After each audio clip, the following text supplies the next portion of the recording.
என் பலனாக கிறிஸ்து இருப்பதினால் எந்த பயமும் எனக்கில்லையே.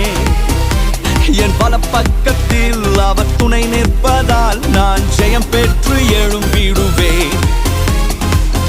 எல் ஷடாய் என் தெய்வமே, எல் ரோயி என் தகப்பனே, யெகோவா என் ராஜனே.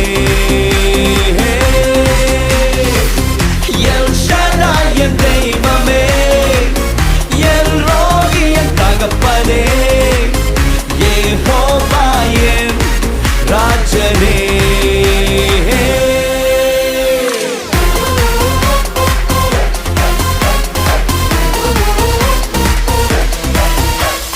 யெகோவா நிசியாய் எழுந்தருளி சத்துருவை தூரத்தி வெற்றி தந்திரே. யெகோவா நிசியாய்